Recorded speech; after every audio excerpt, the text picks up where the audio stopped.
اللہ کے حضور اکیلے اکیلے پیش ہوگا۔ تمام چور دروازوں پر اللہ نے تالے لگا دیے۔ اپنا محاسبہ خود کرو، اپنی تیاری خود کرو۔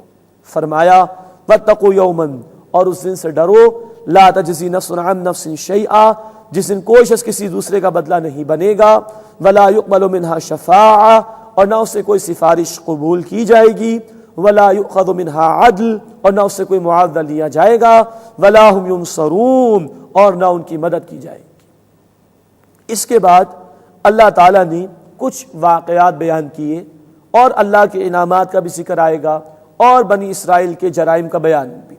یہاں جو واقعات بیان ہوئے اس کو اللہ نے بڑے اختصار کے ساتھ بیان کیا ہے۔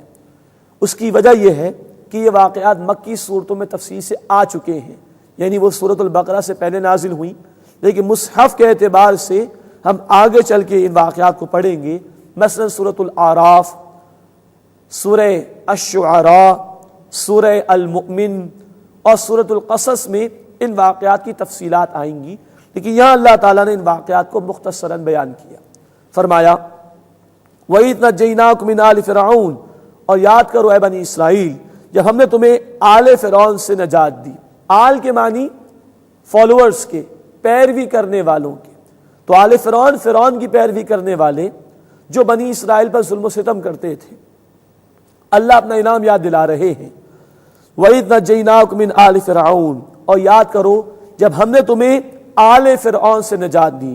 یسومونکم سوء العذاب، وہ تمہیں تکلیف پہنچاتے تھے برے عذاب کے ذریعے سے، بہت ظلم ڈھاتے تھے تم پر۔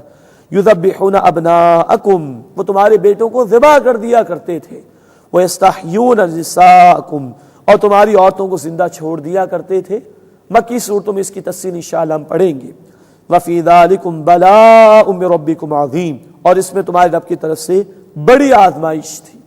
لیکن اللہ انعام یاد دلا رہے ہیں کہ اللہ نے اس ظلم و ستم سے تمہیں نجات عطا فرما دی تھی۔ ایک اور اللہ کا انعام وَإِذْ فَرَقْنَا بِكُمُ الْبَحْرَ، اور یاد کرو جب ہم نے دریا کو تمہارے لیے پھاڑ دیا۔ فَأَنْجَيْنَاكُمْ، پھر ہم نے تمہیں نجات عطا فرمائی۔ وَأَغْرَقْنَا آلَ فِرْعَوْنَ، اور آل فرعون کو ہم نے غرق کر دیا۔ وَأَنْتُمْ تَنظُرُونَ، جبکہ تم دیکھ رہے تھے۔ تفصیل مکی صورتوں میں انشاءاللہ آئے گی۔ موسیٰ علیہ السلام اور 6 لاکھ بنی اسرائیل کے افراد کو اللہ نے بچا لیا تھا، اور پیچھے فرعون اور اس کا لشکر تعاقب کرتے ہوئے آئے تھے، اللہ نے ان کو غرق کر دیا تھا۔ وَإِذْ وَاعَدْنَا مُوسَىٰ 40 لَيْلَةً، اور یاد کرو جب ہم نے موسیٰ علیہ السلام سے 40 رات کا وعدہ کیا۔ ثُمَّ اتَّخَذْتُمُ الْعِجْلَ مِن بَعْدِهِ، پھر تم نے بچڑے کو ان کے بعد معبود بنا لیا۔ وَأَنْتُمْ ظَالِمُونَ، اور تم تو ہو ہی ظالم۔ اللہ تعالیٰ نے موسیٰ علیہ السلام کو کوہ طور پر بلایا تھا وحی عطا کرنے کے لیے، پیچھے قوم وہ شرک میں مبتلا ہو گئی، بچڑے کی پوجا پاٹ میں لگ گئی۔ اس کی تفصیل انشاءاللہ مکی صورتوں میں ہم پڑھیں گے۔ وَأَنْتُمْ ظَالِمُونَ، اور تم ہو ہی ظالم۔ ثُمَّ عَفَوْنَا عَنْكُم مِّن بَعْدِ ذَلِكَ، پھر ہم نے اس کے بعد تمہیں معاف کر دیا، انعام فرمایا، احسان فرمایا۔ لَعَلَّكُمْ تَشْكُرُونَ، تاکہ تم احسان مانو، تاکہ تم اللہ کا شکر ادا کرو۔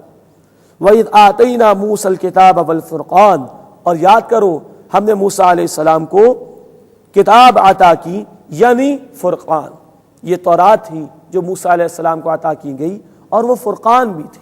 فرقان فرق کر دینے والی شے، جو حق اور باطل میں تمیز کر دے۔ یہ فرقان کا لفظ قرآن حکیم کے لیے بھی آیا ہے، اور اس مقام پر یہ تورات کے لیے استعمال ہوا۔